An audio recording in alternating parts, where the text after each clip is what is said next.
कर कमरा की तरजुई के पाला रे डोले धीरे धीरे एगो ऊपर चले एगो चले पाला रे डोले धीरे धीरे फिर हमें जिपारा बाबू रहा बचाई के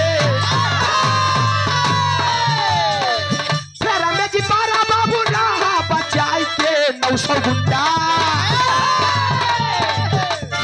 900 गुंडा मर गई ने झूलनिया करता बाई के 900 गुंडा मर गई ने झूलनिया करता। ऐसन भीषण गर्मी में कोनो मेहरारू अपने मरद से झगड़ा कैले बा। झगड़ा कैले के बाद कहे आज तक तू जब हमके दिहला हैंड फैन दे हैंड पैन हिलावत हिलावत हिलावत हिलावत हम खुद ही हिले लागे लेकिन हमका आराम ना मिले कह तब कह एगो हमके एसी लगवाई दे। मर्दवा कहे पगल बाटे ते अरे 300 रुपया डेली कमाई वाला मनई 100 रुपया के सब्जी 100 रुपया के तेल और 100 रुपया का हमार टोटो कहानी खत्म। अब बताओ महीना के 9,000 रुपया तोरे ऊपर लुटावत है। मेहरारू मूड खजुआत कि 300 में 9,000 हमरे ऊपर 100 के सब्जी पूरा परिवार खाए और 100 रुपया के दारू तू अकेले पीबा 100 के तेलो गिनाए वही में 9,000 हमरे ऊपर कैसे आवत बा। चुप तोर बड़ी कमजोरी है लेकिन मेहरारू कहे चाहे कुछ भी हो जाए तू हमके एसी लगवावा। मर्दवा कहे देखा एसी ना लगवाई पाऊ लेकिन कूलर लई आई दी। कहे ठीक बा कूलर है लई आवा। गवा बेचारा 1 महीना दारू बंद करके 35,000 का कूलर लई आए। अच्छा जब कूलर लई आए कितनी देर तो मैं इसे भीषण गर्मी में देखा था अब की बार गर्मी बहुत अच्छी पड़ी है। अच्छा इसे भीषण गर्मी में मेहरारू कूलर के हवा अच्छा कूलर चालू कर दे वही बेड़े पे लेट है हवा ले ला फिर उठी करिहाए कही देश खूब बढ़िया हवा ले खूब बढ़िया हवा ले। जब 2 घंटा हवा ले पूरा पानी सुखाई गया जब एकदम झुराई गया सूख गया लगा बदन नहीं ठाई लगा पीछे भभाए पागल गर्मिया से जब वो ज्यादा हवा लग गया तब पीछे जनता ऐठे लाग दे पिराई लाग अब उहे जवन ठंडा हवा देत रहन अब वही से लू निकल लाग जेका हम लोग गर्म हवा कही थी दोलाय कहवे ए मखन सुख पापा कहन का कहने रे बाप रे बाबी ई कूलर ना हो अरे गरम का वाला या कहन कैसे कहन 2 घंटा ठंडा दे सब एक बैग ही गरम देला कहन मतलब कहन पूरे शरीर से पानी चुवत बा ऐसे पानी चुवे जैसे महुआ चुवे। मेहरारू अपने मर्द से बतावत बा का कहे मार साथ तनी बजा क्या बा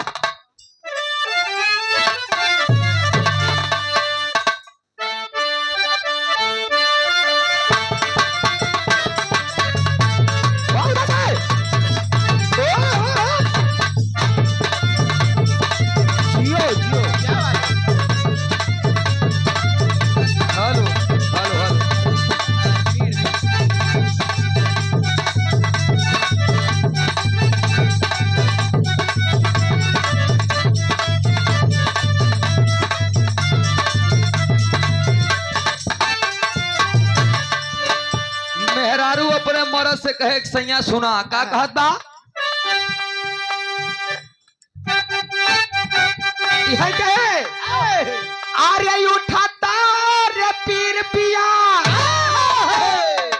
सच को तानी राजा हो तनी हमरो बात माना अरे उठाता रे पीर पिया अरे सच कहा तानी जैसे चुए पौआ राजा चुए मोर जवानी जैसे चुए पौआ राजा चुए मोर जवानी जैसे चुए पौआ राजा चुए मोर जवानी जैसे चुए मोर जवानी राजा चुए मोर जवानी राजा चुए मोर जवानी हाय रे गरमिया छोड़ा देला पानी हाय रे गरमिया छोड़ा देला पानी हाय रे गरमिया छोड़ा देला पानी हाय रे गरमिया छोड़ा देला पानी हाय रे गरमिया मर्दवा जान रहे हो हमारी नहीं पानी डाल रहे कहे चढ़ल बा जवानी रानी मार के रखा ताला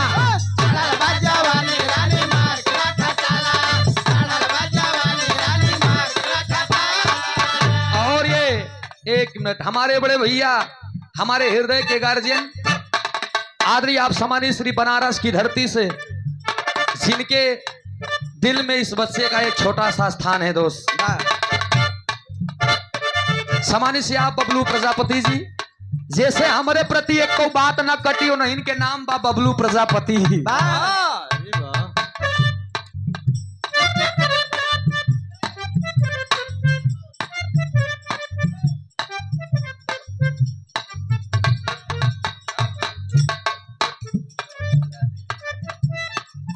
एक जोरदार ताली बजा करके आप सब सम्मान करेंगे। हमारे हृदय के गार्जियन, हमारे बड़े भैया, हम चाह अपने भाई के खुदे सम्मान करे खातिर आज मैं जो कुछ भी हूं अपने भैया के बदौलत हूं, और मैं चाहूंगा कुछ भी हो जाए लेकिन अपने छोटे भाई के ऊपर से आपका हाथ नहीं हटना चाहिए। बहुत बहुत प्रणाम करता हूं, नमन करता हूं, और ये 501 रुपया का पुरस्कार देकर हौसला अफजाई कि आपके श्री चरणों में कोटि कोटि नमन बा।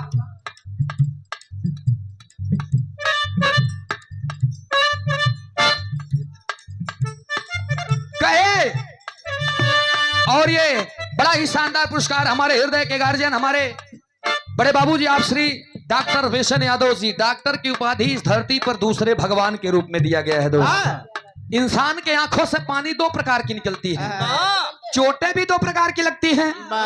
दो प्रकार की चोट जानते हैं कैसे लगती है?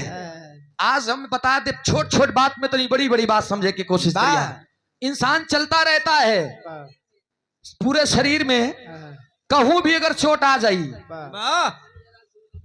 और यह बताया जाता है कि पानी ज्यादा है, 3 हिस्सा पानी बा और 1 हिस्सा खून।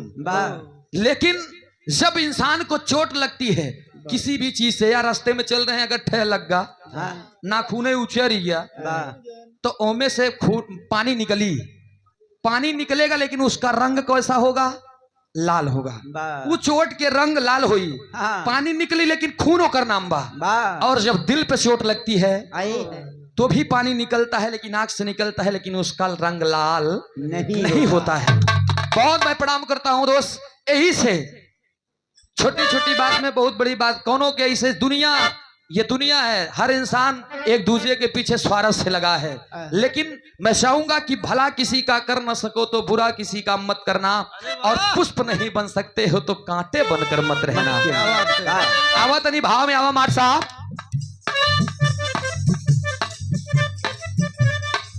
और ये हमारे बड़े भैया सम्मानित से आप हृदय के गार्जियन, फाफा मो से तेलियरगंज से चल करके आए हुए हैं। जौनपुर में आपका हर कार्य है, जौनपुर में रहते हैं। आज आप अपने छोटे भाई का विराज सुनने के लिए चले आए हैं।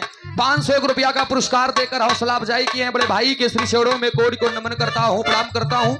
1 स्वर से सभी सकल पंच के नमन बा। मर्दबा कहे सुनो मेहरारू, तेरी मेहरारू की हमरे सामने रंग बजाई।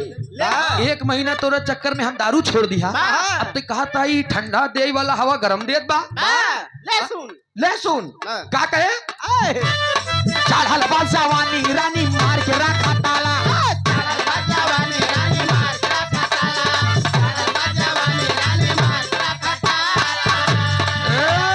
कौन दिन का मारिया पे चली जाई भाला,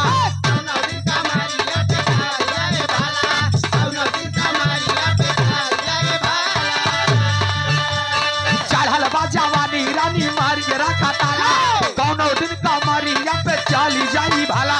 मेहरारू तनी ऐसा रे कहे फिर हमें जी पारा बाबू रहा बचाई के, फिर हमें जी पारा बाबू रहा बचाई के। 900 गुंडा 900 गुंडा मर गई ने झूलनिया करता बाई के, 900 गुंडा मर गई ने झूलनिया करता बाई के, 900 गुंडा मर गई ले गुलरिया करता बाई के। पहले सुनल करा नहीं झूलनिया के, हम बतावत है 900 गुंडा मर गई ले झूलनिया तर दबाई, तो कहता है 900 गुंडा मर गई ले गुलरिया तर दबाई। यही सहूरे पे कहीं 900 रुपया से कम न ले अनाप शनाप वक्त। ए भैया नहीं भैया, यहू कूलर उलर फरत होई, मनई जाना तहे 10-15-20 ग्राम ज्यादा ना हो। तोरे यहाँ हनुमान जी गदत नहीं गिरल। बतावा कहता है 900 गुंडा मर गईले गुलरिया तर दबा शुद्ध जाना। बा। 900 गुंडा मर गईले झूलनिया तर दबाई गे 900 गुंडा मर गईले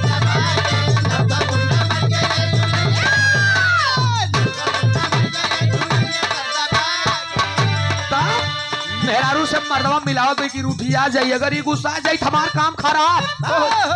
कावन विटामिन खालू धीरे पे बिंची का डालू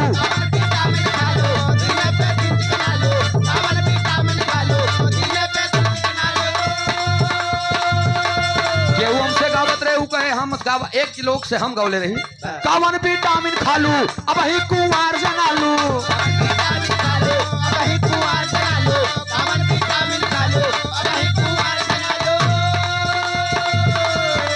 कावन विटामिन खालू दिने पे बिंची का डालू एकर कमरा की तरजुई के साला रे डोले धीरे धीरे एगो ऊपर चले एगो चले साला रे डोले धीरे धीरे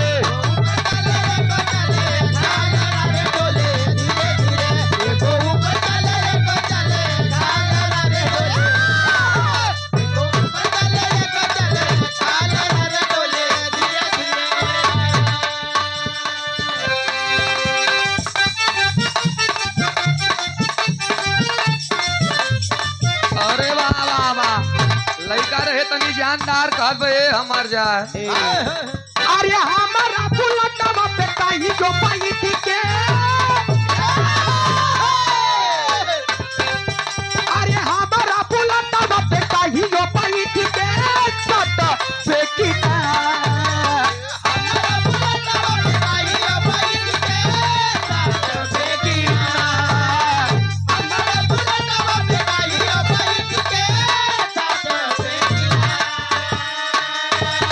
अरे हमारा बुलटवा पे कहीं जो पाई थी के छोटा फेंकीना फल फूल रे पतर की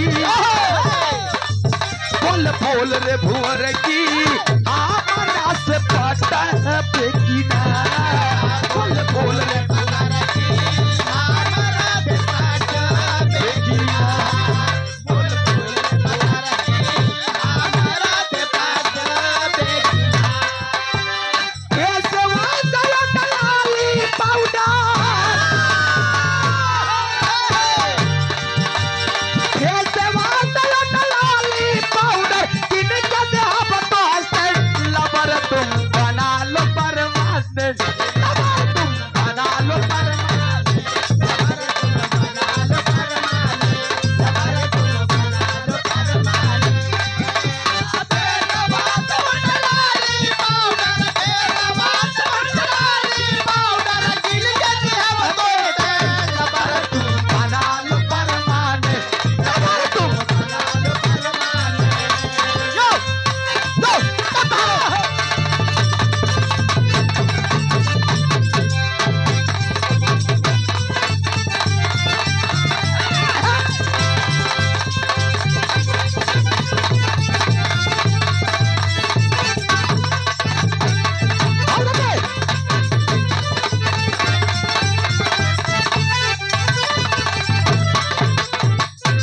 आइए आज भी रहा ई तो मनोरंजन